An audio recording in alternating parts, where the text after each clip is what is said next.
Throughout history, countries have sought out the best land. In military strategy, this meant a race to the high ground. At first, this was simply a hill. Eventually, it was the skies. But what's the ultimate high ground? Since the United States first endeavored into space, a symbiotic relationship between the defense industry and the government has emerged, influencing the nation's economic, scientific, and industrial landscapes. While the United States defined the use of space in national defense, a new space race has begun. Competition from China and Russia is forcing the DoD to rethink our reliance on a powerful but fragile space-based infrastructure. In 1957, the Soviet Union launched the first human-built satellite, Sputnik, and with it, the space race truly began.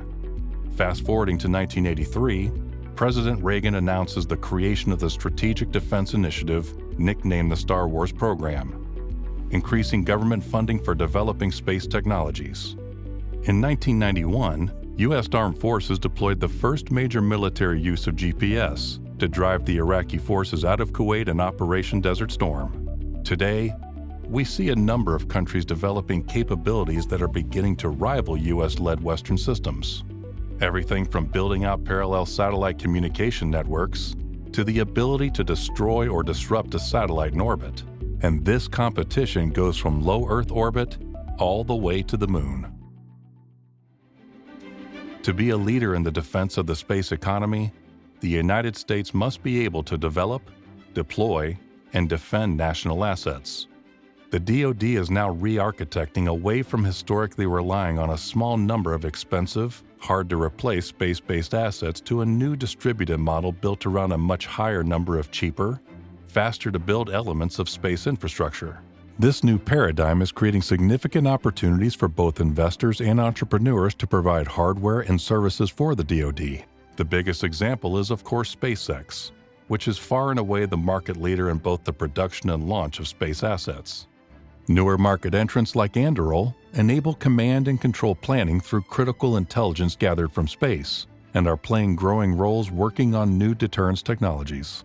Space-based technologies are critical in the current conflict in Ukraine and in deterring a future conflict around geopolitical hotspots like Taiwan. By providing better, more up-to-date data and imagery, these assets empower us with the ability to make better decisions. Geospatial intelligence satellites are countering disinformation by allowing journalists around the world to independently verify data through Earth observation that is only possible from space. We have entered a critical new era for the space economy.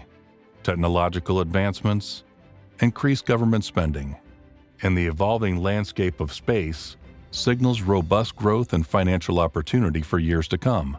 With many new entrants, investors will need deep expertise to deliver a return on investment. In this new age of space and technology, the sky is no longer the limit. It's just the beginning.